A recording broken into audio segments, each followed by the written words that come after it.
A história começa com nosso protagonista Aona Eiji deprimido, pois hoje seria seu encontro especial com sua namorada. Afinal, é seu aniversário. Porém, ela acabou cancelando, pois tinha coisas do clube para fazer. Sua amiga de infância Mayuki se tornou sua namorada após ele se declarar no Natal passado. Ela é como um idola que ele sempre admirou, se não fosse amigos de infância. Ele provavelmente não conseguiria falar direito com ela, muito menos sair, já faz meio ano, e por ele ter ficado com muita vergonha, eles nem se beijaram ainda. Eiji não esperava que ela fosse desmarcar seu primeiro encontro como casal. Ele tinha se esforçado muito para hoje, andando pela cidade. Ele acaba na frente do cinema onde ele iria a levar, já imaginando a cena dos dois se dando a mão, mas rapidamente corta esses pensamentos corando. Enquanto anda, ele nota que acabou se perdendo e percebe tarde demais que aquele era o distrito dos motéis, o que o faz ficar envergonhado imaginando Mayuki se achando um idiota por isso, pensando que é melhor voltar logo. Mas bem nessa hora, ele acaba ouvindo uma voz familiar, se virando e dando de cara com Mayuki agarrada em outro garoto. Ela fica nervosa ouvindo ali e começa a suar frio, e os dois perguntam na mesma hora o que o outro está fazendo ali. Eiji, em um ato impulsivo, agarra o pulso de Mayuki, porém quando ela diz que isso dói ele, volta a si e se desculpa. Mas bem nessa hora, acaba levando um soco do garoto, o que o faz cair no chão. O garoto questiona o que ele pensa que está fazendo com sua namorada, mas Eiji não entende o que está acontecendo. O garoto ri e pergunta se ele é algum stalker, e diz para Mayuki dizer algo também. Ele diz para Mayuki dizer que só estão saindo porque são amigos de infância, ou que ele é chato e suas mãos suadas são nojentas. Ele realmente está achando graça disso, enquanto Mayuki continua sem dizer nada. Eiji realmente está confuso com tudo isso. Mas suas esperanças são quebradas quando o garoto diz que Miyuki sempre diz essas coisas quando estão juntos na cama. O garoto pergunta por que ela estava com essa cara. Se ela gosta tanto dele, ele não se importa de deixá-la agora mesmo. O garoto deixa claro que ela deve decidir entre ele ou Eiji. Porém, a garota fica em lágrimas e rasteja para ele como uma barata, dizendo, implorando que ele não a deixe. Caso contrário, ela não poderá continuar vivendo. E o garoto apenas acaricia sua cabeça como se fosse um pet enquanto Eiji, outra transtornado para isso. O garoto realmente está achando graça disso, dizendo que se ela entendeu, então tudo bem. Ele manda que ela diga em voz alta que é Eiji para ela. Mayuki diz que ele é seu amigo de infância, mas que agora fica o perseguindo como um stalker.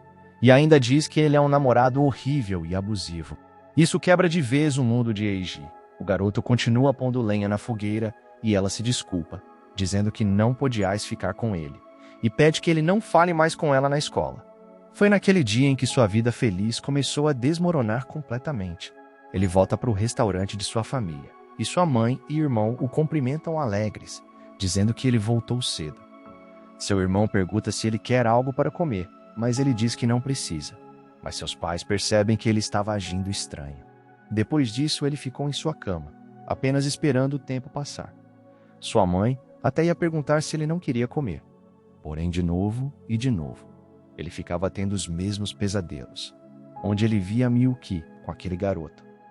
Ele só conseguia implorar que parecem, e acabava acordando assustado. Ele acabou ficando com medo até de dormir. Porém, mesmo assim, decidiu ir para a escola quando a semana começou. Um garoto pula nele parecendo bem íntimo. Ele pergunta se tinha alguma novidade entre ele e Miyuki, mas Eiji fica claramente desconfortável com isso. Quando a vê bem em sua frente sorrindo, como se nada tivesse acontecido, ele acaba se lembrando de quando eram crianças, e ela perguntou se ele gostava de alguém, já que nunca falava disso. Mas Eiji diz que ela também nunca falava disso. E então Miyuki pergunta se nesse caso poderia ser sua namorada, mas diz que estava brincando, e pergunta se ele levou isso a sério. Nos corredores da escola, ele tenta falar com Miyuki novamente, quando ela se vira surpresa por o ver, mas a amiga de Miyuki se põe entre eles e manda que ele não se envolva mais com ela, e o chama de cretino abusivo. Isso deixa Eiji assustado, mas ela puxa Mayuki e diz que se ele continuar perseguindo Mayuki, ela não irá deixar barato. Ela diz que Miyuki precisa ignorar esse stalker nojento. E Miyuki concorda hesitante. Já em outro dia, Eiji acorda com uma mensagem no celular. Porém, quando olha, é uma conta desconhecida, mandando ele morrer. Na verdade, ele vê que eram várias pessoas dizendo a mesma coisa para ele. Eiji entra em pânico, perguntando o que é isso. Ele não fez nada de errado, jogando o celular na parede. Já no dia seguinte, na escola, ele está com medo de entrar na sala, mas tenta se convencer de que está tudo bem. Ele devia agir como se fosse um dia normal, abrindo a porta da sala e vendo que todos estão agindo normalmente. Ele pensa que talvez tenha exagerado e vai para seu lugar. Porém, assim que senta, percebe que estavam todos falando dele. Eiji murmura que não fez nada. Mas a amiga de Mayuki surge do inferno batendo em sua mesa, mandando ele calar a boca e o chamando de criminoso. Afinal, é impossível Mayuki mentir assim. Até o senpai do clube de futebol disse que viu 2 celebridades da escola e um criminoso como ele. Qualquer um saberá em quem acreditar. Eiji nem tenta argumentar contra essa porta. Ele não aguenta mais ouvir isso. Ele não entende por que isso acabou assim. Ele come seu almoço sozinho, completamente sem vontade. Ele recebe mensagem da presidente de seu clube que a reunião de hoje foi cancelada, então não precisariam ir hoje. Ele não tem mais ninguém na turma em quem possa confiar. A presidente disse que a reunião de hoje foi cancelada, mas talvez ainda tenha alguém na sala que ele possa conversar sobre o que está acontecendo e pedir ajuda.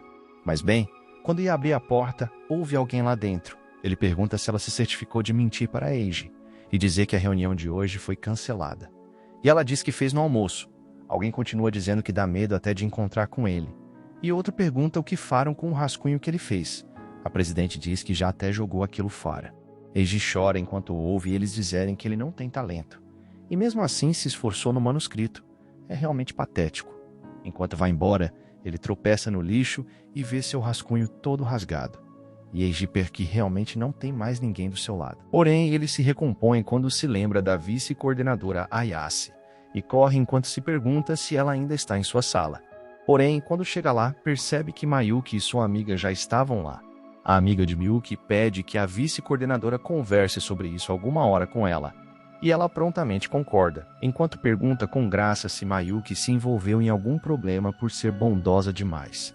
E ela diz que e algo do tipo. Enquanto Eiji corre para longe, ele ouve a professora dizer que não existe outra aluna tão excepcional quanto Mayuki. É claro que ela ficará do seu lado. Eiji abre seu armário e vê que alguém, com certeza o senpai, deixou uma carta em seu armário, dizendo que se ele dedurar, ele irá em sua loja. O que deixa Eiji transtornado. Ele chega em casa e sua mãe o cumprimenta, perguntando se não teve clube hoje, mas ele diz que cancelaram. Ela percebeu que ele não anda bem ultimamente e pede que ele descanse bem. Sua mãe sempre diz que os filhos não precisam se preocupar com os pais, enquanto seu irmão diz que tudo o que ele precisa fazer é aproveitar a escola. Desde que seu pai morreu, sua mãe nunca chorou em sua frente. Ela sempre sorriu para eles não ficarem preocupados, enquanto seu irmão tem se esforçado para proteger a família e a loja de seu pai. Eiji decide que irá guardar tudo para sua mesmo, enquanto sorri e diz que dará seu melhor. Assim, ninguém precisará ser infeliz. Inesperadamente, vamos para o quarto de Miyuki. Ela diz que desde aquele dia, ela não consegue dormir. Ela não sabe por que as coisas acabaram assim. Às vezes se perguntando se não foi tudo um sonho.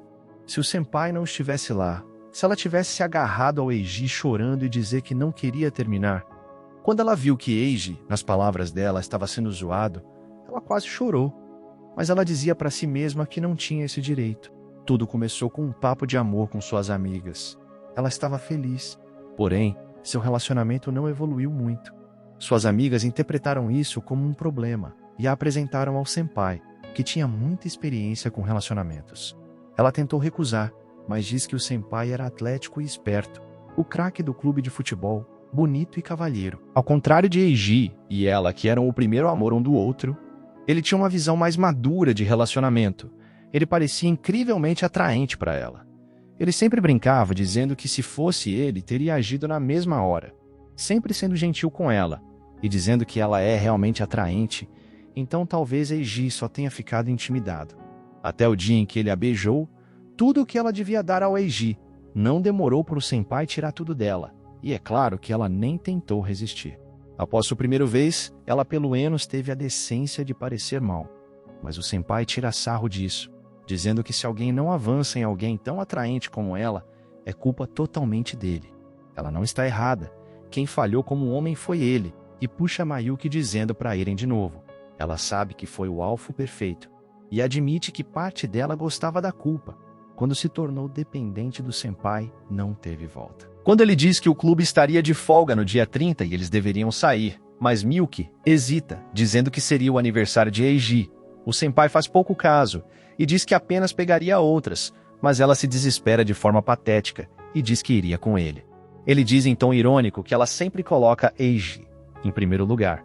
Faz ele sentir como se não existisse em seu mundo, dizendo que estava cansado de correr atrás, então deviam terminar. Assim, poderiam ser mais felizes. Mas Mayuki, em pânico, pede que ele espere um momento. Foi então que ela escolheu o senpai. Ela pensou que Eiji a perdoaria, estava contando com isso. Ela o conhece há mais de 10 anos, seu destino. Sempre penso que se casaria com ele. Mas a mulher dentro dela sussurrou outra coisa. Ela pensa que precisa contar para todo mundo que foi ela quem mentiu e traiu Eiji. Mas chorando, ela diz que tem medo de perder tudo. Após todo esse arco inútil, voltamos para Eiji, que continua sofrendo na escola. Ele passa pelo corredor enquanto todos falam mal dele. Mas quando entra na sala, percebe que alguém grudou uma foto dele na lousa e uma foto do restaurante de sua família, dizendo que aquela era a casa do abusivo. Isso o desespera, pensando que por sua causa, sua família irá sofrer. Ele corre e dá de cara com o senpai, que pergunta em tom irônico como ele está se sentindo, e o chama de garoto criminoso. Eiji pergunta irritado por ele contou uma mentira dessas. O senpai diz que é porque é divertido, perder sua garota e tudo mais, dá um show incrível. Nossa, como ele é mau. Ele diz que é culpa do Eiji, por achar que podia ficar com alguém como Mayuki. Ele devia apenas desistir. Afinal, o senpai agora destruía a vida dos outros. Falta de amor paterno dá nisso. Eiji cai de joelhos, pensando que isso é desesperador, e acaba desmaiando. Ele acorda na enfermaria e a doutora diz que iria avisar sua professora, e ele agradece, mas seu olhar já é de alguém sem nenhuma esperança, pois agora ele sabe que ninguém irá o ajudar. Até os professores vão acreditar em Milky, que é esperta e capaz, diferente dele. Ele não consegue nem falar com sua mãe ou seu irmão. Depois de ser traído por Mayuki, sua melhor amiga e namorada, ele está completamente acabado. Falta 1 ano e meio para a formatura, ele não sabe como vai sobreviver a isso, já que aparentemente ele não pode só mudar de escola. Quando recebe uma mensagem da presidente dizendo que os outros estão com medo pelo que ele fez com Mayuki, então ele teria que parar de ir ao clube. Chorando mais uma vez, ele insiste que não fez nada. Eiji deleta o contato e volta para baixo do cobertor. Mais tarde, ele se desculpa pelo transtorno e diz que já estava melhor, saindo da enfermaria. Ele anda até as escadas para ficar sozinho e se senta lá. Eiji pensa que terá que se acostumar, até seu coração ficar estável com a maldade das pessoas. Isso se ele conseguir aguentar. Porém, todos os insultos não saem de sua cabeça. Quem ele quer enganar, ele sabe que já está cansado demais. Enquanto vai até a porta, ele se pergunta se pulasse do terraço, se isso não facilitaria tudo. Dando de cara com a claridade do céu, ele demora um momento para perceber que já tinha alguém ali. Era uma garota, que também está surpreso por vê-lo ali, no fim do desespero se saída. Foi quando ele conheceu a garota que mudaria seu destino. Eles se olham por um momento e a garota pergunta desconfiada quem ele é. Ele se apresenta como aluno do 2º ano e diz que apenas estava matando aula e acabou chegando ali por acaso. Eiji está desconfortável. Afinal, não pode simplesmente dizer a ela que foi ali para pular do telhado. E então a garota o chama de Aono Senpai. Seu nome é Aishi Jo, a aluna pródigo que ficou em primeiro lugar no vestibular do ano passado. Com uma personalidade gentil e uma beleza encantadora, ela se tornou a famosinha da escola logo após entrar. Eiji já ouviu falar que vários caras de outras turmas já se declararam para ela. Ele apenas acena com a cabeça. E Hai pergunta por que ele tinha que aparecer logo agora. Eiji diz em tom irônico que ela já deve ter ouvido os rumores sobre ele. Eiji pede que ela o deixe ali sozinho. Ele quer se esconder até acabar o intervalo do almoço. Porém, a garota se irrita e diz que aquele lugar é dela. Ela não iria ceder, então manda que ele vá embora. Eiji pergunta se ela tem certeza e questiona se ela já não ouviu os rumores sobre ele. Ai responde que está sim ciente dos rumores, mas que mesmo assim não irá sair, o que o deixa chocado. Ai parece cansada dessa conversa. Ela reforça que já ouviu sim os rumores, mas para ela são apenas isso. Afinal, ela não viu nenhum desses rumores com os próprios olhos. Isso pega Eiji de surpresa. E Shijou continua, dizendo que o amor é como uma doença. Ela não sabe por que alguém acreditaria em uma história unilateral de um lado. Hoje em dia, as pessoas acreditam somente no que querem, e quando querem, ficar apontando para alguém sem saber se é verdade ou não é nojento. Eiji pergunta se então ela acreditava nele, mas Ichijou diz que não é questão de acreditar ou não. Julgar alguém com base em fofocas unilaterais e tendências é errado demais. Isso parece iluminar Eiji, enquanto Ai fica envergonhada por dizer tanto. Pela primeira vez em muito tempo, ele abre um meio sorriso e agradece do fundo do seu coração, o que pega a peso da Ojo. Ai, de surpresa, que envergonhada, pergunta por que ele está agradecendo logo ela. E então Eiji começa a rir, dizendo que se ela não entendeu, então tudo bem. Porém, inesperadamente começa a chover. Ele diz para entrarem ou irão pegar um resfriado, mas ela apenas mandou que ele a deixe em paz. O que surpreende Eiji. Ai, pergunta irritada se ele ainda não entendeu porque ela estava ali sozinha, e diz que não faz diferença se ela pegar um resfriado, porque para ela o amanhã não existe. Isso o deixa chocado. Ela se vira e Eiji pede que ela espere um momento, mas Ichijou se irrita o mandando a deixar em paz, e questiona se ele ainda não entendeu que ela quer morrer. Porém, Eiji segunda em seu braço, num impulso, vemos que ele realmente tem uma tendência em segurar o braço de garotas. Ela se assusta com isso, e ele diz que chega. Porém, eles acabam tropeçando, e Ai cai sobre Eiji. Ela questiona porque ele tentou a proteger. Se a grade estivesse enferrujada, os dois teriam caído, mas Eiji a manda calar a boca. Para ele, não existe motivos para não ajudar alguém. E Ichijou não entende isso. Eiji continua falando que se ela quer tanto morrer, então que pelo menos passe esse último dia com ele, e manda que eles matem aula juntos. O que faz? Ai, ficar envergonhada. Ela pergunta do que ele está falando, e se ele entendeu essa situação, e Eiji admite que também veio aqui pensando em morrer. Porém, nunca imaginou que acabaria impedindo uma colega mais nova de tirar sua vida, o que o faz dar risada pela ironia.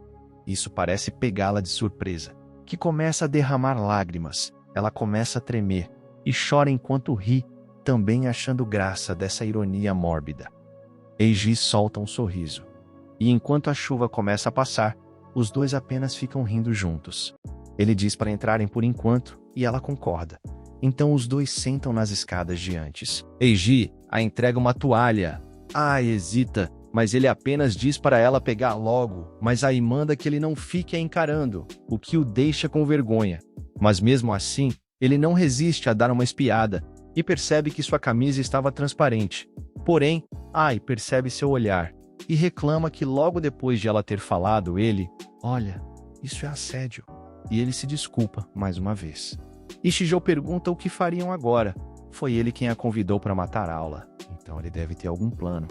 Eiji sorri para ela e admite que não tem nenhum plano, afinal, só falou aquilo no desespero. Desse jeito, não parece uma ação que um delinquente faria. O que faz? Ai ri concordando. Eiji fica surpreso com seu sorriso. Pelo que ele ouviu dos colegas que se declararam, ela sempre foi ríspida com suas declarações, questionando por que ela sairia com um cara tão estranho, ou perguntando se ele sabe como é ser confessada por um cara que ela acabou de conhecer, que isso era medonho, questionando se ele só estava interessado em sua aparência ou em seu status. Foi isso o que aquele garoto disse. No fim, ele foi pisoteando em 1000 pedaços. Ele pensou que ela rejeitaria sua ideia, mas ficou surpreso. Corando, ela o entrega alguns biscoitos como agradecimento. E Eiji agradece enquanto sua barriga ronca alto. Ele se desespera, tentando ver se sobrou algum onigiri, ficando feliz quando acha um. Ele pergunta se Ai quer um, e ela prontamente concorda. Ao morder, ela realmente parece ter gostado, pois diz que achou uma delícia. Ela pergunta maravilhada se era de atum com maionese. Ele concorda e questiona se ela nunca experimentou. Esse é um clássico da loja de conveniência. Pergunta corando se então todo mundo come essas coisas gostosas. Ele concorda rindo e diz que tem muito mais por aí. Morrer sem conhecer essa preciosidade seria uma pena. Isso faz. A repensar nas coisas, ela diz decidida que é muito bom mesmo. Agora ela ficou curiosa. Eiji pergunta se então ela quer ir lá para casa, o que a faz explodir de vergonha. A cena corta, e os dois já estão no estacionamento das bicicletas. Ele diz para irem, mas Ai questiona se a entrada principal não estava trancada. Ele responde que vão simplesmente pular a grade, mas com vergonha. Ai o lembra que estava de saia, mas Eiji diz que estava apenas brincando. Ele explica que tem um portão de ferro ao lado da entrada principal, dá para abrir a porta pelo lado de dentro, e ela se tranca sozinha quando se fecha, ou seja, não dá para entrar, mas sair é fácil. Pergunta desconfiada como ele pode saber disso, e Eiji percebe que uma aluna exemplar realmente não saberia disso. Ele diz rindo que de vez em quando não mata ninguém. Pegando em sua mão, Eiji diz para irem logo, mas fica vermelho ao perceber o que fez, e aí pergunta irritada por que ele está todo vermelho, e manda que vão logo. Eiji pergunta se ela não se importa se segurar a mão de um cara que acabou de conhecer, mas corando. Ai, disse falasse que está confortável seria mentira, mas se fosse em uma peça de teatro ou em um filme seria normal. E diz que é a primeira vez que estava segurando a mão de um garoto, então ele devia valorizar. Eiji cora enquanto tenta não pensar nisso, e diz para irem logo, enquanto pensa que é agora que ele vira um pimentão. Quando alguém grita perguntando o que eles estão fazendo, mas eles não pararam. Continuaram correndo sem olhar para trás, como se estivessem correndo para o futuro e deixando o passado para trás. Obrigado por assistir até aqui. Para mais vídeos, deixe o like, comente e se inscreva. Até a próxima!